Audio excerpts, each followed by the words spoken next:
Astaghfirullah. Ada 3 zikir yang tidak boleh lepas pada lisan kita untuk diucapkan setiap hari, karena zikir ini berkaitan dengan 3 perkara. Pertama, untuk mendawamkan nikmat, supaya nikmat yang Allah Subhanahu wa taala anugerahkan itu senantiasa dijaga dan ditambah. Yang kedua, untuk menambah rizki bagi yang mungkin lambat rizkinya, maka Allah Subhanahu wa taala akan segerakan rizkinya.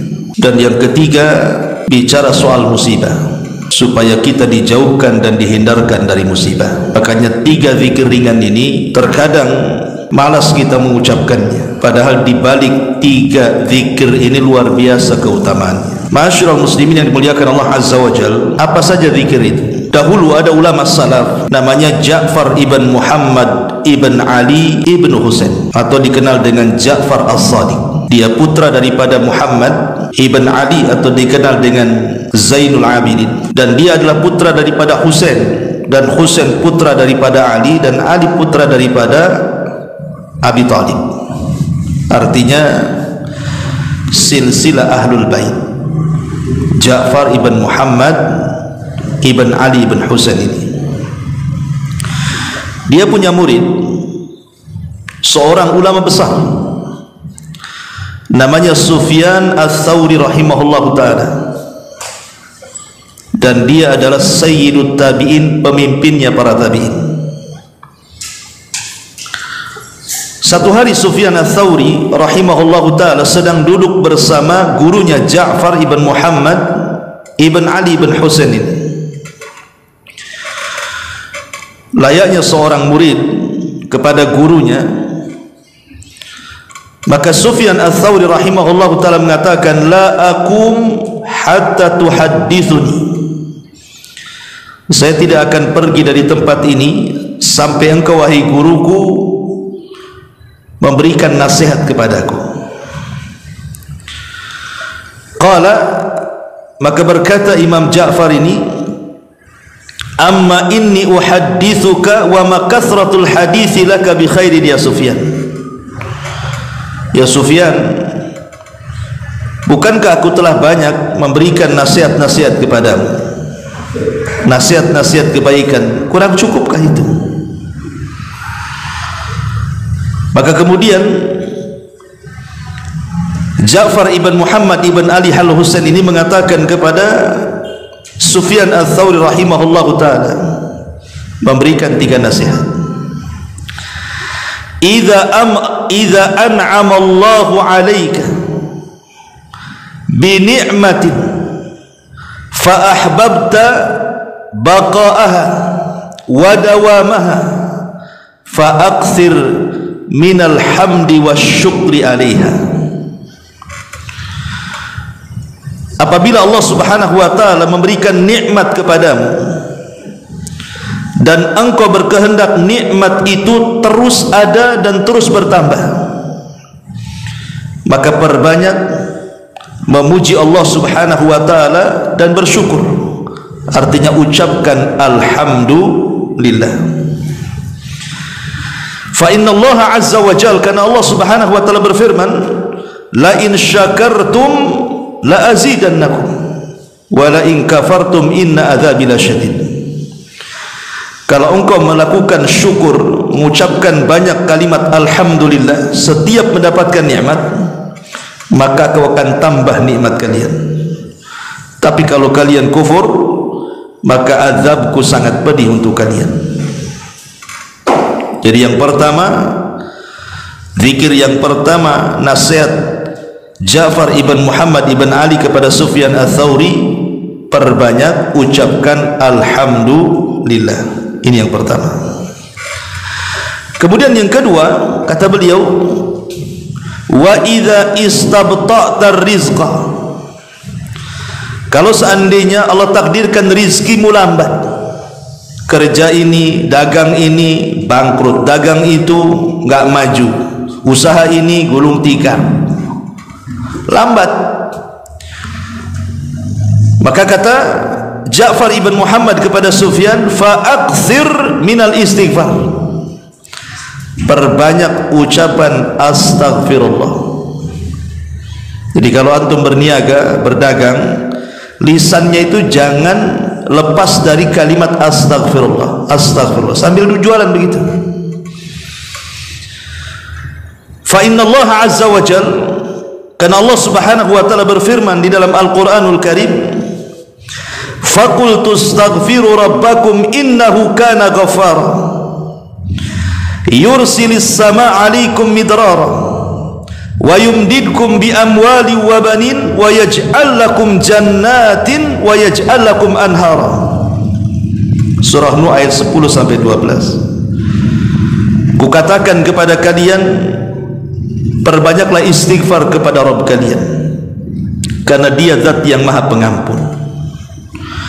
Dengan sebab istighfar itu Allah akan hujani kalian, dan Allah akan tambah harta dan keturunan kalian, dan Allah jadikan taman-taman yang rindang, dan Allah jadikan sungai-sungai yang bermanfaat untuk kalian.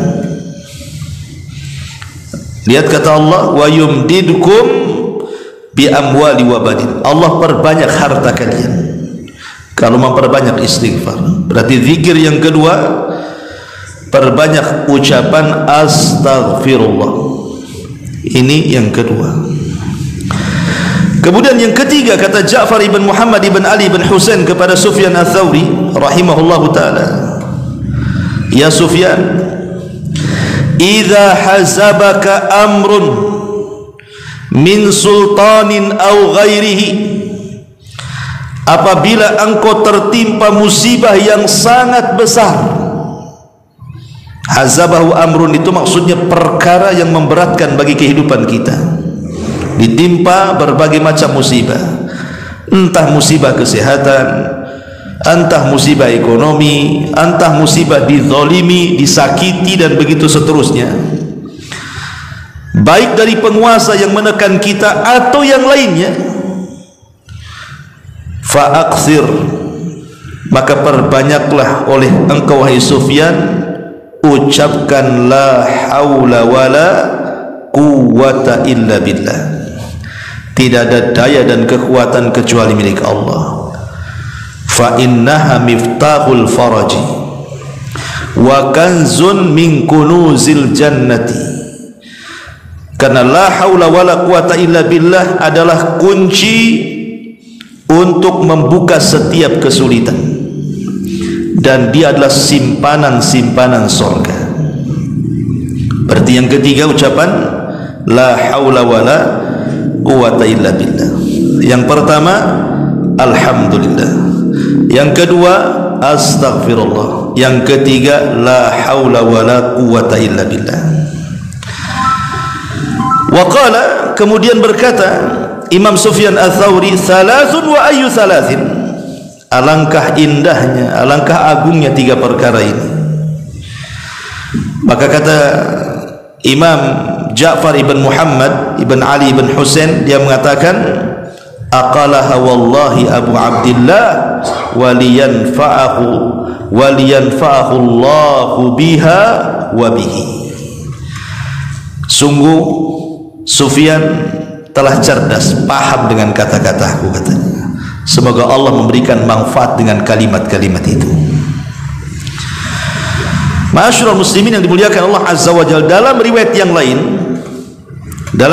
lain, nasihat Ja'far ibn Muhammad kepada Sufyan al-Thawri, dia mengatakan, idza ja'aka ma tuhib, idza ja'aka ma tuhib, kalau datang perkara yang perkara itu sangat engkau sukai, datang kabar membahagiakan, datang harta membahagiakan, pokoknya apapun yang datang kepada kita dan itu membahagiakan kita, fa'aksir, perbanyak oleh engkau wahai Sufyan alhamdulillah, ucapkan alhamdulillah.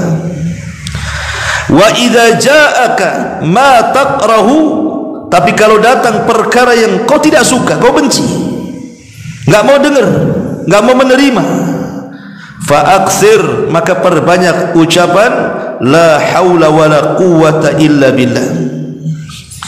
Wa idza stabta'ta rizqa, tapi kalau rizkimu lambat, fa aktsir, perbanyaklah oleh engkau min istighfar, ucapan astagfirullah, astagfirullah. Baik, kita akan bentangkan. Ma'asyiral muslimin yang dimuliakan Allah Subhanahu wa taala, manusia sangat menghendaki 3 perkara: mendapatkan nikmat, dan kalau bisa nikmat itu bertambah, diluaskan rizki, dan kalau bisa diberikan kekayaan yang banyak. Yang ketiga, dihindarkan dari musibah, tidak tersentuh sakit, tidak ada masalah, hidupnya happy. Itulah manusia. Keinginan kita kan cuma 3 di dunia ini. Apa keinginan antum itu? Kecuali 3 perkara ini yang kita inginkan. Dapat nikmat, ya, nikmat apa saja, istri nikmat, anak-anak nikmat, pekerjaan nikmat, kesehatan nikmat, bisa kesana kemari nikmat. Nikmat itu banyak, termasuk nikmat yang paling besar, nikmat Islam, nikmat iman, nikmat redha dengan pemberian Allah Azza wa Jalla, nikmat taubat, dan begitu seterusnya. Nikmat itu luas. Dan Allah Subhanahu wa taala mengatakan, wa in ta'uddu nikmatallahi la tuhsuha. Kalau engkau hendak menghitung nikmat Allah, enggak mungkin kehitung, saking banyaknya nikmat Allah itu. Dan manusia itu paling suka mendapatkan nikmat dan tidak suka mendapatkan adab. Manusia itu paling suka mendapatkan nikmat kan. Antum dipuji senang, antum dicela tidak mau, ya. Antum untung dalam jualan senang, antum buntung dalam jualan tak mau. Memang tabiat manusia itu ingin mendapatkan nikmat, dan kalau bisa nikmat itu tetap dan bertambah. Yang kedua, manusia itu ingin diluaskan rezekinya. Kalau bisa usaha apa saja untung. Buka ini untung, buka itu untung. Ini buka ini buntung, buka itu buntung lagi kan. Saya buntang-buntung gitu kan. Tidak maulah manusia itu. Dan manusia tidak mau terkena musibah. Manusia itu tidak mau. Makanya kenapa kemudian orang baru menghargai kesehatan itu setelah dia sakit. Saya punya kawan satu orang dulu di masa mudanya dia tidak peduli dengan kesehatan, makan sembarang, kesana kemari menghabiskan uang poya-poya dan begitu seterusnya. Akhirnya sudah tua, umurnya sudah 60 sekarang, penyakit banyak sekali, komplikasi di mana-mana. Bahkan setiap hari dia harus konsumsi obat. Kalau dia tidak mengonsumsi obat langsung pingsan. Baru dia terfikir, nasihati saya dan yang lainnya, jaga kesehatan Ustaz katanya. Jaga kesehatan Ustaz. Kalau saya tahu setua ini seperti ini, tentu dulu akan saya jaga kesehatan. Orang itu baru tahu nikmat sehat setelah dia sakit. Jadi orang itu kan tidak mau ditimpa musibah itu. Mana ada orang mau kena musibah? Enggak mau. Orang itu ingin mendapatkan nikmat, diluaskan rezekinya, dia jauhkan dari musibah kan. Lah di sini ada solusi. Kalau kita ingin mendapatkan nikmat dan nikmat itu didawamkan Allah, kalau kita ingin diluaskan rezekinya dan itu Allah luaskan rezeki kita dan dijauhkan dari musibah, di sini nasihat siapa? Ja'far ibn Muhammad ibn Ali ibn Husain kepada Sufyan al-Thawri, lakukan 3 perkara, dawamkan 3 zikir. Pertama, kalau mendapatkan nikmat jangan diam saja, alhamdulillah. Yang kedua, kalau diuji usahanya masih gagal-gagal terus, berarti kurang istighfar itu orang itu. Dan yang ketiga, kalau kita dizalimi, disakiti, ada hal-hal yang tidak enak bagi kita, perbanyak kalimat la haula wala quwata illa billah. Pertama, ucapan alhamdulillah. Ucapan alhamdulillah itu ucapan yang ajaib ikhwan, karena semua makhluk mengucapkannya. Tidak manusia, tidak jin, tidak malaikat, bahkan semua yang Allah Subhanahu wa taala ciptakan di alam semesta ini, kalau kita perdengarkan, Allah memperdengarkan tasbih mereka kepada kita, pasti kita akan mendengar mereka mengucapkan alhamdulillah. Mana dalilnya?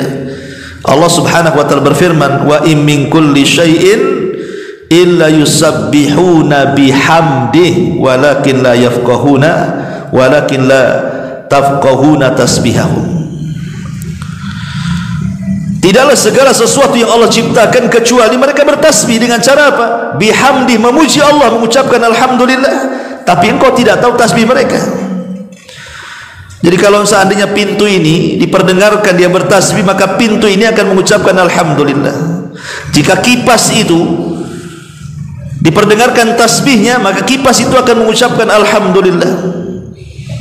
Jika karpet ini diperdengarkan kepada kita, dia sedang bertasbih, tentu kita akan mendengar karpet mengucapkan alhamdulillah, dan begitu seterusnya. Jika antum mendengar suara ayam yang sedang bertasbih, tentu ayam itu akan mengucapkan alhamdulillah, dan begitu seterusnya.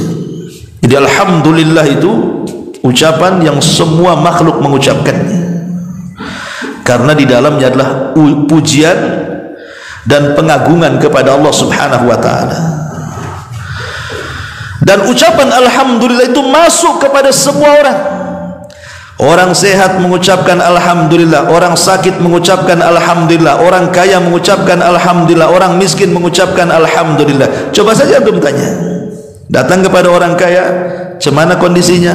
"Alhamdulillah, bisnis lancar Ustaz." Ya kan? Datang kepada orang miskin, "Cemana kondisinya akhi?" "Alhamdulillah, masih bisa makan." Tetangga tak bisa makan.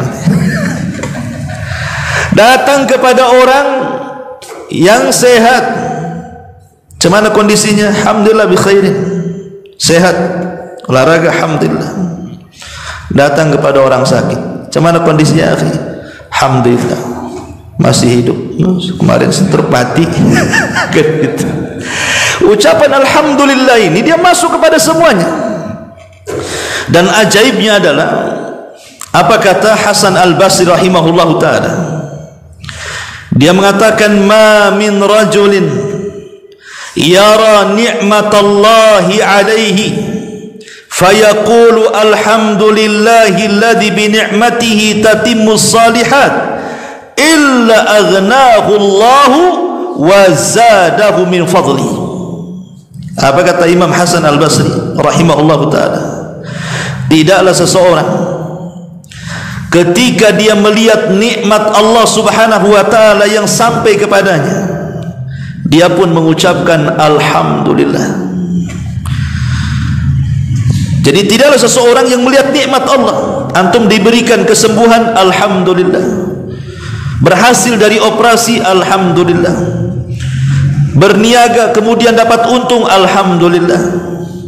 Apalagi kalau kita pandai ini bersyukur, ikhwatu fillah, muliakan Allah Subhanahu wa taala, ketika kita mendapatkan nikmat kemudian kita katakan alhamdulillahilladzi bi ni'matihi tatimmus shalihat.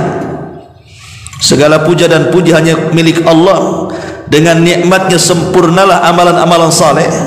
Apa kata Hasan Al-Basri? Illa aghnahu Allah, kecuali Allah akan memberikan kekayaan dan kecukupan kepadanya, wa zadahu min fadli, dan Allah akan tambah nikmatnya. Jadi kalau antum ya dapat istri satu, alhamdulillah, kira-kira ditambahkan nanti. Ya. Kan la in syakartum la azidannakum, kalau engkau bersyukur ku tambahkan itu. Ya. Amin. Bapak-bapak yang di atas, inna lillahi wa inna ilaihi rajiun, yang di atas, yang ibu-ibu ya. Taib. Intinya bahwa lihat bagaimana Hasan Al-Basri mengatakan, kalau seseorang itu mendapatkan nikmat dari Allah, maka ucapkan alhamdulillah. Alhamdulillahilladzi bi ni'matihi tatimmu shalihat. Maka Allah akan cukupkan kehidupan kita dan Allah akan tambah nikmatnya. La in syakartum la azidannakum. Karena kalimat alhamdulillah ini kalimat yang mulia. Al-Quran dimulai dengan kalimat alhamdulillah, karena surah Al-Fatihah itu ayat yang pertama alhamdulillah. Bismillah itu bukan bagian daripada Al-Fatihah kecuali dalam mazhab Syafi'i. Kemudian juga alhamdulillah kalimat yang dicintai Allah. Bagaimana tidak dicintai Allah? Kalimat itu pujian, antum aja dipuji suka. Walillahi masalul a'la. Maka Allah lebih utama lagi kalau kita mengucapkan alhamdulillah, Allah suka tuh. Bahkan kalimat alhamdulillah dianjurkan dibaca pada banyak tempat. Apabila antum melihat ada orang yang kecelakaan, mungkin akalnya kurang, gila lah dia. Ketika antum melihat orang gila, antum katakan apa? Alhamdulillah, bahwa aku tidak gila seperti dia. Ya. Ketika ada orang kecelakaan, brak gitu depan antum, mati satunya pula cacat permanen, kita katakan alhamdulillah. Jangan kedengaran orang yang kecelakaan marah dia. Apa pula aku kecelakaan, kau bilang alhamdulillah. Maksudnya alhamdulillah aku tidak kecelakaan seperti dia, Allah masih menjaga aku. Ya. Jadi kata Nabi SAW, man ra'a mubtalan, barang siapa yang melihat orang yang diuji, ditimpa musibah, faqala, dan dia mengatakan alhamdulillahilladzi afani mimma btalaka bihi wa faddalani ala katsiri mimman khalaqa tafdila illa ufiya min dzalikal bala. Kata Rasul, kalau kita melihat ada orang yang terkena musibah, kemudian kita katakan alhamdulillah, zat yang telah memberikan kesehatan kepadaku, ya, mimma btalaka bihi, di mana ujian tidak diberikan kepadaku dan justru kepada orang lain, dan telah memberikan keutamaan kepadaku dari kebanyakan manusia, kecuali orang ini akan dijauhkan dari bala. Jadi kalau antum melihat orang yang kena musibah, alhamdulillah saya tidak seperti dia, maka kita akan dijauhkan dari bala. Ya tentu juga setelah mengucapkan inna lillahi wa inna ilaihi raji'un. Kemudian juga disyariatkan ketika habis bersin, alhamdulillah. Kalau antum bersin alhamdulillah, kan begitu, maka dijauh yarhamukallah, karena bersin itu menghilangkan penyakit. Alhamdulillah Allah berikan bersin. Kemudian juga dibaca setiap salat. Selepas antum salat ada zikir, kan, baca alhamdulillah 33 kali. Kemudian juga dibaca setelah makan dan minum, antum membaca alhamdulillah. Bahkan ketika antum bangun dari tidur, antum pun juga mengatakan alhamdulillahilladzi ahyana ba'da ma amatana wa ilaihin nusyur. Alhamdulillah masih dihidupkan. Betapa banyak orang tidur gak hidup lagi. Ketika kita dibangunkan, alhamdulillah masih hidup. Ya, cubit dulu, masih sakit, masih hidup berarti. Masih bisa beramal lagi maksudnya. Kemudian juga alhamdulillah dibaca ketika hendak tidur. Ma'asyiral muslimin, sampai Umar ibn Khattab radhiyallahu anhu, apabila dia masuk pasar, kemudian dia mengatakan fala yalqu ahadan min ashabihi illa wa yas'aluhu. Umar itu kalau masuk pasar, tidak ada satupun orang di pasar kecuali ditanya, kaifa haluk, bagaimana kondisimu? Maka semua yang ditanya seperti itu akan mengucapkan alhamdulillah, kan begitu. Kata Umar, ini yang aku mau, engkau mengucapkan kalimat itu. Ini yang ku mau, karena ucapan itu akan dicatat dalam catatanmu di hadapan Allah, dan akan memberatkan timbangan kebaikanmu, dan akan menjadikan kau bahagia kelak pada hari kiamat. Kata Umar, tuktab fi sahifatika wa tudha fi mizani hasanatika fatafrahu biha yaumal qiyamah. Kalau engkau mengucapkan kalimat itu, kata Umar, itu adalah kalimat terbaik dalam catatanmu, dan itu yang bisa memberatkan timbangan di hadapan Allah, dan engkau akan bahagia dengan kalimat itu. Makanya Abdullah ibn Abbas radhiyallahu anhu meriwayatkan sebuah hadis, walaupun sebagian ulama mendhaifkan riwayat ini, tapi ada juga yang mensahihkan, karena hadis ini sahih ala syarti Muslim. Awal ma yud'a ilal jannati alladina yahmadullaha fi sarra'i wal dharra. Manusia yang pertama kali dipanggil masuk surga. Jadi ketika manusia berjubel di pintu-pintu surga itu, maka Rasulullah SAW orang yang pertama kali masuk ke dalam surga, dan dia membuka pintu surga.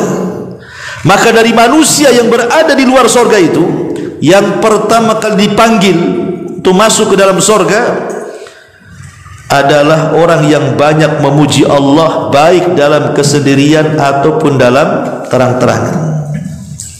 Banyak mengucapkan alhamdulillah, alhamdulillah, alhamdulillah.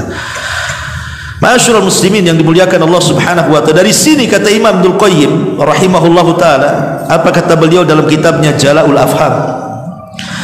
Wa ummati Rasulillah sallallahu alaihi wasallam humul hammadun yahmaduna Allah ala sarra'i wa dharra, wa salatu ummatihi muftatahatun bilhamdi, wa khutbatuhu muftatahatun bilhamdi, wa kitabatuhu muftatahatun bilhamdi, wa biyadihi lewa'ul hamdi yawmal qiyamah, wa lamma yasjudu baina yaday rabbih lisyafa'ati wa yu'dhan lahu fiha yahmadu rabbahu bimahamidi yaftahuha alaihi hina idzin.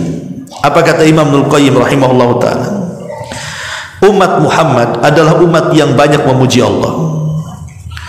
Jadi umat Rasul adalah umat yang banyak memuji Allah.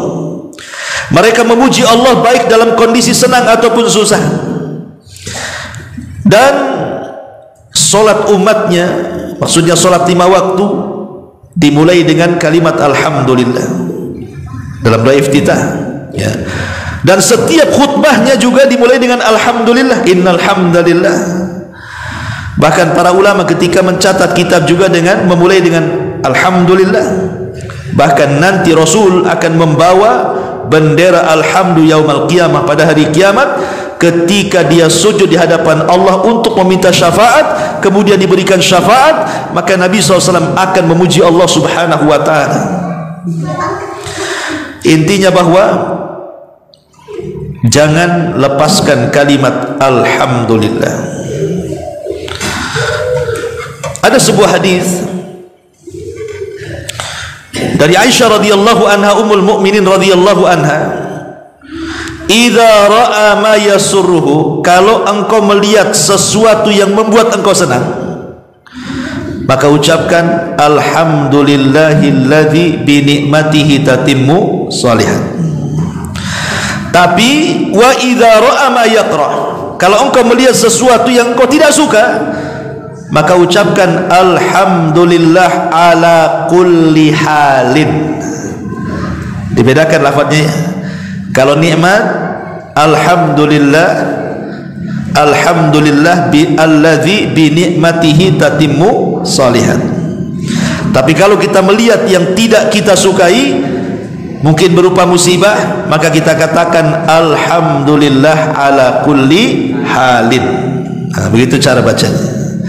Maka kalau kita terus memuja dan memuji Allah Subhanahu wa taala, maka nasihat Imam Ja'far ibn Muhammad ibn Ali ibn Husain ibn Ali kepada Sufyan Ats-Tsauri rahimahullahu taala, apabila engkau melihat nikmat Allah yang Allah anugerahkan kepadamu dan engkau ingin nikmat itu tetap dan bertambah, maka ucapkan alhamdulillah. Ini yang pertama.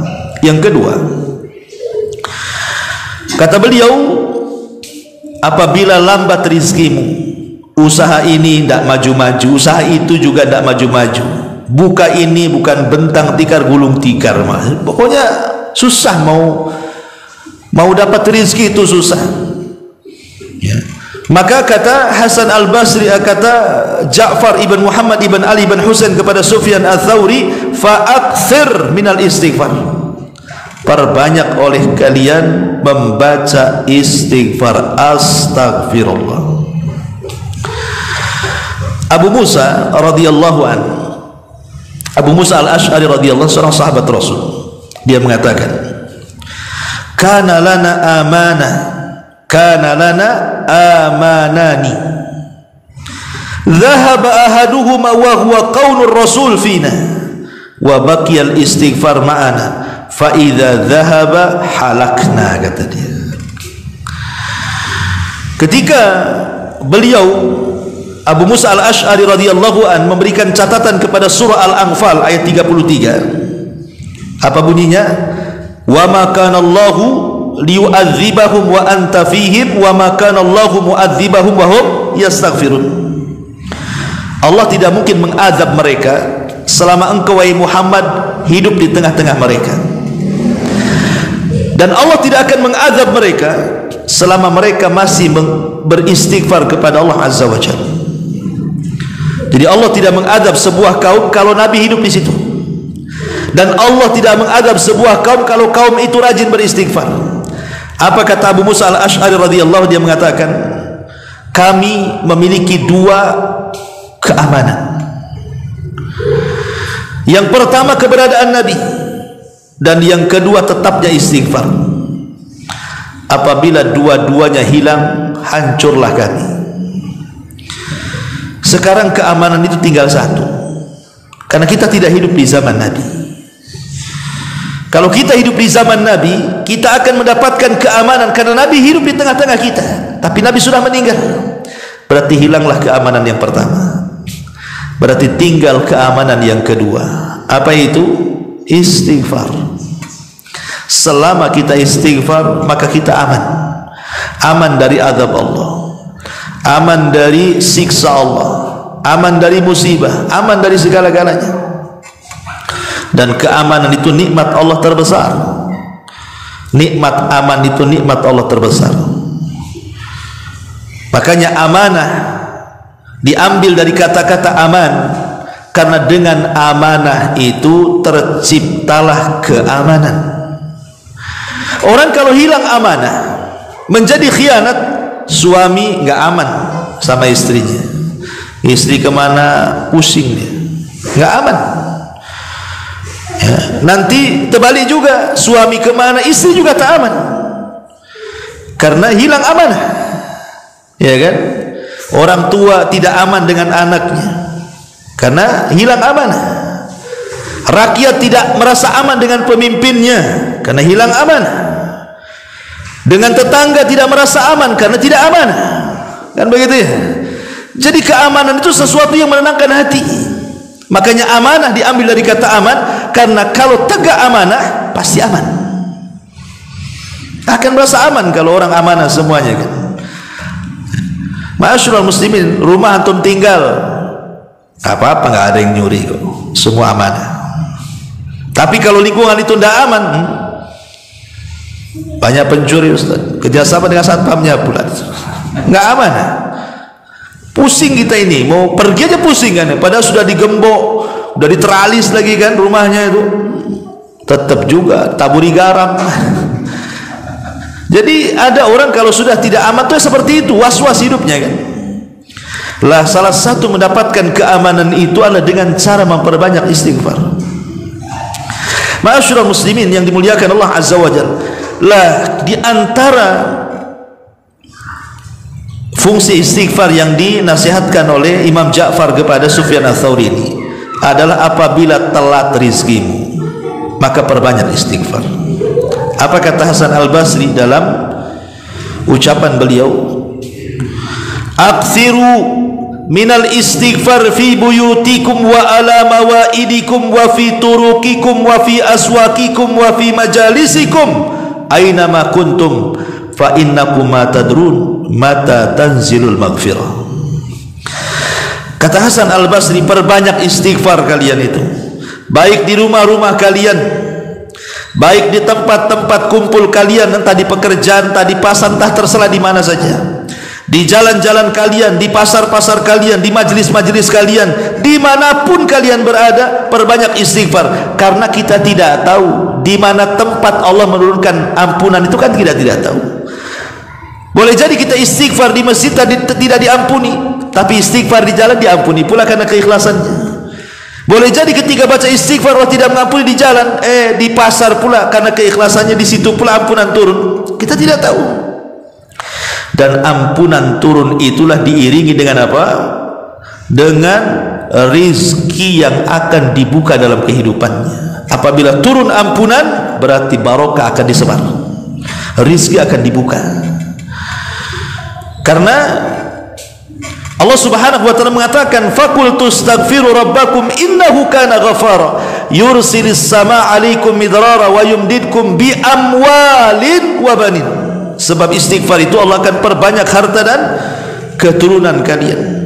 Makanya dalam hadis yang sahih yang dikeluarkan Imam Abi Dawud, Rasul mengatakan, man lazimal istighfar ja'alallahu min kulli dhiqin makhraja wa bi kulli hammin faraja wa yarzuquhullahu min haitsu la yahtasib. Siapa yang melazimkan istighfar, kata Rasul, maka Allah akan berikan jalan keluar di tengah-tengah kesempitannya. Allah akan berikan kebahagiaan di tengah-tengah kesedihannya, dan Allah akan berikan rizki dari arah yang tidak disangka-sangkanya. Lihat bagaimana istighfar ini luar biasa, mencarikan jalan keluar, memberikan kebahagiaan, memberikan rizki dari arah yang tidak disangka-sangka dalam hadis ini. Ma'asyiral muslimin yang dimuliakan Allah Azza wa Jalla, apalagi kalau menggabungkan dua-duanya, ikhwan. Antum gabungkan ucapan alhamdulillah dengan ucapan astagfirullah, oh mantap lagi. Hasan al-Basri, Imam Tabi'in, mengatakan, jadi satu hari dia menyewa seorang pekerja hamal, tukang bawa-bawa tuh. Pemanya antum punya barang, nanti tolong bawakan, kita kasih duit, apa namanya, porter ya kalau di pelabuhan, atau pokoknya gitulah ya. Jadi kata Hasan al-Basri rahimahullahu ta'ala, ketika pekerjanya ini membawakan barang dia dari pasar ke rumahnya, dan dia di sampingnya sambil jalan, maka Hasan al-Basri mendengar ini yang membawa barang ini selalu mengucapkan alhamdulillah astagfirullah, alhamdulillah astagfirullah, alhamdulillah astagfirullah, dari pasar sampai rumah, nggak berhenti ya. Jadi Imam Hasan al-Basri ini heran, kemudian bertanya kepada orang ini, kenapa engkau mengucapkan dua zikir itu, alhamdulillah astagfirullah, alhamdulillah astagfirullah ya. Fa'ajab, maka dia menjawab, adapun dia mengatakan, ana fi hayati kulliha ma Allah baina amrayn, ya Imam, saya akan usahakan dalam kehidupanku bersama Allah dengan dua perkara ini. Dia mengatakan kepada Imam Hasan al-Basri, ya Imam, saya sudah bernazar dalam hidupku, tidak mungkin aku lepas dalam hidupku dengan dua perkara ini, alhamdulillah dan astagfirullah. Kenapa?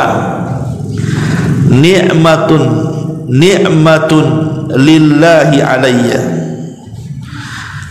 tastahiqqu minni alhamdu wa taqsirun fi haqqi rabbi yastahiqqul istighfar. Kenapa demikian? Karena kau tahu wahai Imam, Allah sudah banyak memberikan nikmat kepadaku, banyak sekali.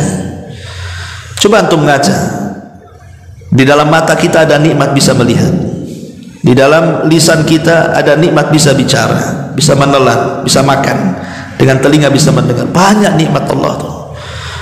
Dan aku tidak bisa membalas nikmat itu kecuali dengan syukur. Makanya aku ucapkan alhamdulillah. Tetapi dengan banyaknya nikmat yang Allah berikan kepadaku, aku tahu diri, aku ini masih kurang untuk bersyukur. Boleh jadi banyak larangan-larangan yang dilanggar, makanya aku perbanyak astagfirullah. Makanya aku ucapkan alhamdulillah astagfirullah, alhamdulillah astagfirullah. Kan enak tuh. Satu sisi alhamdulillah karena bersyukur akan nikmat yang Allah berikan kepada kita, karena kebaikan Allah berikan nikmat sementara kita ini tidak bisa membalasnya. Dan banyak pula larangan-larangan yang dilanggar kita. Dengan apa caranya coba? Perbanyak istighfar. Makanya Nabi SAW setiap hari mengucapkan astagfirullahaladzim itu sampai 70 sampai 100 kali itu. Artinya mengucapkan astagfirullah itu tidak mesti harus kita punya dosa, tidak. Membiasakan bertobat, gitu maksudnya. Ma'asyiral muslimin yang dimuliakan Allah Subhanahu wa taala. Jadi nasihatkan seperti itu, karena ini bisa membuka rizki. Ya, antum yang baru buka usaha atau sudah lama usahanya, ya kan, dan supaya rizkinya terus dilapangkan, dibanyakkan, diluaskan, maka terus sambil jualan, sambil dagang, sambil usaha, lisannya mengucapkan alhamdulillah astagfirullah. Ini yang kedua. Yang ketiga, Dan yang terakhir, di mana Ja'far ibn Muhammad ibn Ali ibn Husain menasihati Sufyan ats-Tsauri rahimahullahu taala, "Idza hazabaka amrun min sultanin aw ghairihi." Kalau ada masalah berat bagi hidupmu, kau ditekan dengan penguasa, kau disakiti orang lain, banyak ujian yang menimpamu, macam-macam pokoknya, entah kesehatan, entah ekonomi, entah keluarga, pokoknya banyaklah ujian. Fa'akthir min la haula wa la quwata illa billah. Perbanyak ucapan la haula wa la quwata illa billah. Tidak ada daya dan kekuatan kecuali hanya milik Allah. Kenapa? Kalimat ini ikhwan adalah kalimat yang Abi Darda radhiyallahu an senantiasa diperintah Rasul untuk membacanya setiap hari. Kata Abi Darda radhiyallahu an, "Amarani khalili bisab'in." Kekasihku, maksudnya Nabi, telah berwasiat kepadaku untuk tidak meninggalkan 7 perkara. Apa itu? Hubbul masakin, mencintai orang miskin. Kemudian melihat ke bawah, jangan melihat ke atas. Capek melihat ke atas itu, ya kan, pegal kan kalau melihat ke atas kan, lihat ke bawah, ya. Kemudian yang ketiga, untuk bersilaturahim, walaupun orang yang kita silaturahim dia pergi meninggalkan kita. Kemudian yang keempat, jangan meminta-minta. Kemudian yang kelima, mengatakan yang hak walaupun pahit rasanya. Kemudian yang keenam, jangan takut celaan kecuali kepada Allah.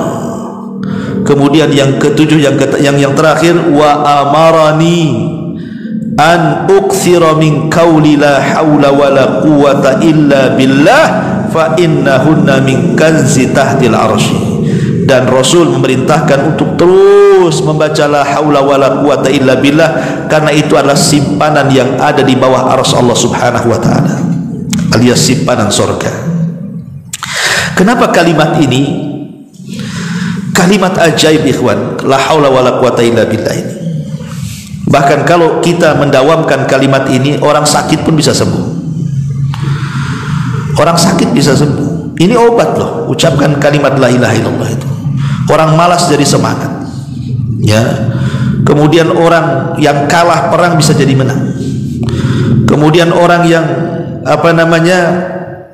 ahli maksiat akhirnya berubah menjadi taat. Karena begini, kita sering membahas tauhid kan. Bahkan di antara kita mungkin pernah belajar kitab tauhid, Tauhidul Salasa, Taqwaidul Arba, pokoknya kitab-kitab tauhid lah. Kitab-kitab tauhid yang dipelajari oleh ustadz-ustadz kita ini, itu sebenarnya teori. Kebanyakan bicara masalah teori. Oh, tauhid terbagi 3, rububiyah, uluhiyah, asma sifat. Uluhiyah ini, rububiyah ini, asma sifat ini. Kemudian mentafsirkan la ilaha illallah. La ilaha illallah itu ada syarat-syaratnya 1, 2, 3. Ini kan teori, pengetahuan, teori kan.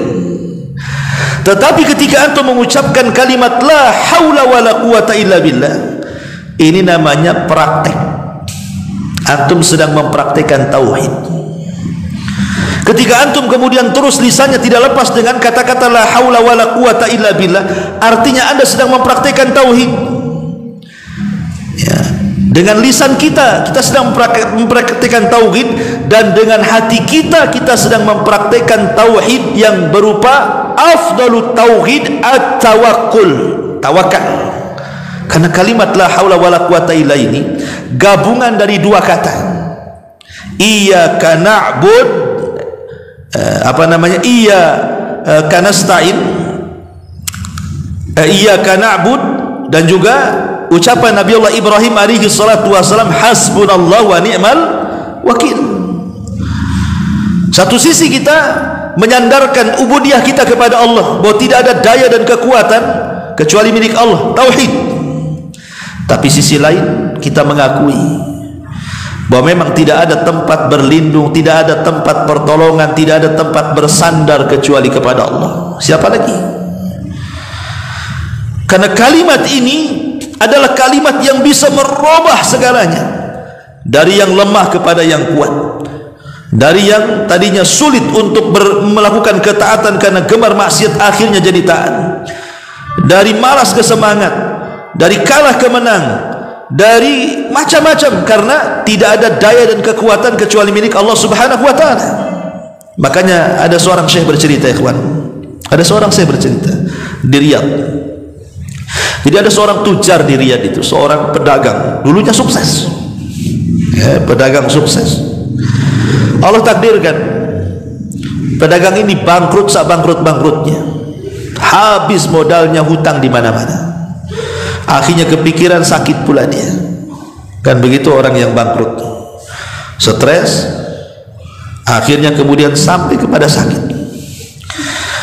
Kemudian dia datang kepada salah satu masyayikh, kepada salah satu ulama yang ada di sana, meminta nasihat gitu ya. Apa yang harus dia lakukan, amalan apa yang harus diamalkan. Datanglah dia kepada salah satu ulama. Akhirnya sang ulama pun berikan nasihat, cobalah kau memulai lagi bisnismu, tetapi jangan tinggalkan kalimat la haula wala quwata illa billah. Tidak ada daya dan kekuatan kecuali milik Allah. Betapa hebatnya manusia tetap lemah di hadapan Allah. Betapa kayanya manusia tetap miskin di hadapan Allah. Minta kepada Allah. Akhirnya kemudian orang ini memulai usahanya. Setiap hari lisannya tidak pernah lepas la haula wala quwata illa billah, la haula wala quwata illa billah, pagi siang malam terus, masya Allah. Akhirnya Allah kembalikan kekayaan. Lambat laun bisnisnya hidup lagi, penyakitnya hilang, sehat lagi. Bahkan ada kisah lagi juga, ada seseorang yang terkena kasus, dia itu posisinya dizalimi. Akhirnya kasusnya sampai ke mahkamah, ke pengadilan. Dia di pihak yang benar, tapi dia dizalimi. Akhirnya dia coba menyewa pengacara ini, pengacara ini, pengacara ini, pengacara dia kalah juga. Terkadang ikhwan, belum tentu yang benar itu menang kan gitu. Karena dalam dunia pengacara bukan yang menang itu yang benar, tapi yang pandai ngomong. Kalau pandai ngomong kan gitu ya, dia menang. Pandai memutar pasal-pasal karet bukan, ada pandai menang tuh, bayar saksi pandai menang. Padahal dia tidak benar.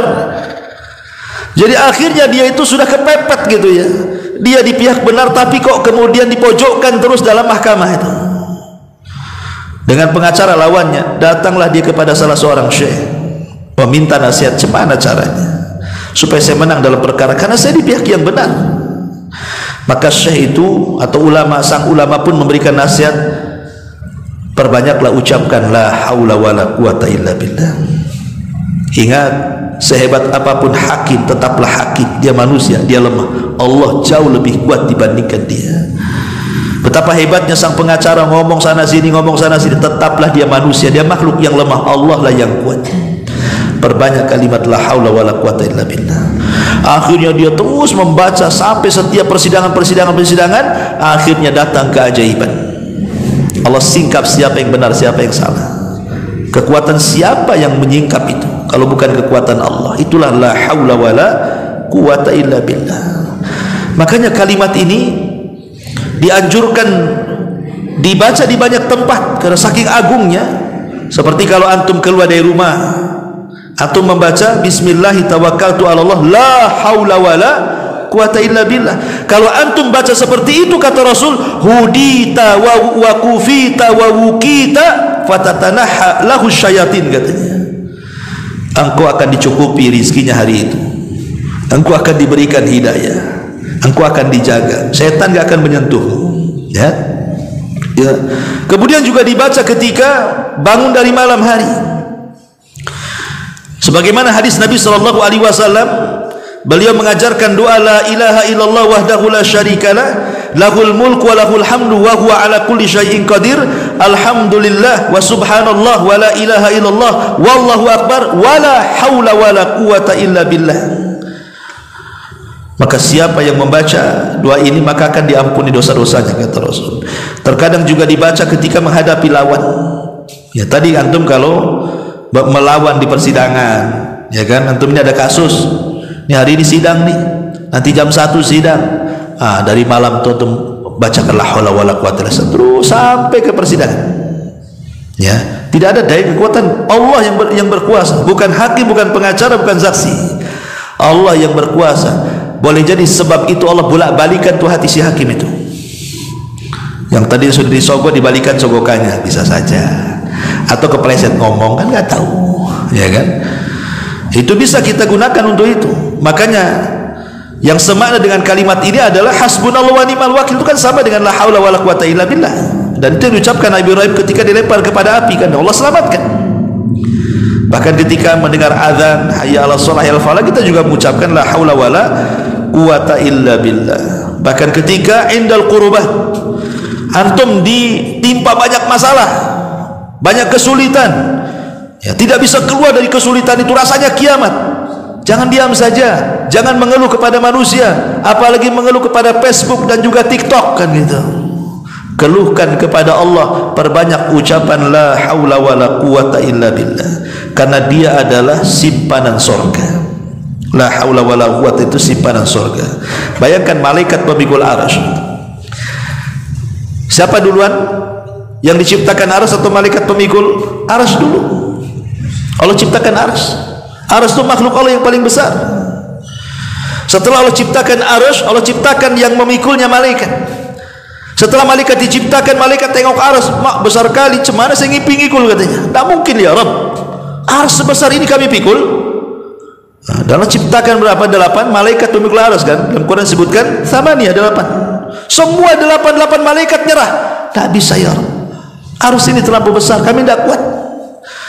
Maka Allah mengatakan, katakan oleh kalian la haula wala quwata illa billah. Maka ketika 8 malaikat pembawa arsy ini mengucapkan kalimat la haula wala quwata illa billah, tiba-tiba datang kekuatan. Dan antum tahu besarnya malaikat pemikul arsy, kakinya di dasar bumi, badannya menjulang sampai ke langit ke pertama, kedua, ketujuh, sampai melewati sorga, sampai tanduknya memikul arsy. Sebesar itulah malaikat arsy itu. Dan dia akan tetap memikul sampai kiamat dibangkitkan. Siapa yang berikan kekuatan memikul arsy? Allah. Maka dari sini kalimat ini bisa menyembuhkan penyakit, bisa juga memberikan semangat bagi yang lemah. Karena ada orang yang kemudian putus asa hidupnya karena ini gagal itu gagal, ya kan? Akhirnya stres. Ketika stres bingung, ketika bingung lemah badannya. Maka siapa yang melazimkan dengan penuh keyakinan bahwa tidak ada daya dan kekuatan kecuali Allah, dan itu tauhid yang sempurna, maka insya Allah dengan lafaz la haula wala quwata illa akan mendatangkan keajaiban-keajaiban itu. Maka sebagai penutup, sekali lagi saya ulangi, kehidupan manusia tidak lepas daripada nikmat, rizki dan musibah. Kalau ingin ditambah nikmatnya, diluaskan rizkinya, dijauhkan dari musibah, ucapkan 3 zikir: alhamdulillah, astaghfirullah, la haula wala quwata illa billah. Wallahu a'lam bishawab. Ini yang bisa saya sampaikan, mudah-mudahan ada manfaatnya. Subhanaka wa bihamdika, asyhadu an la ilaha illa anta, astaghfiruka wa atubu ilaik. Allahu ta'ala alam. Assalamualaikum warahmatullahi wabarakatuh.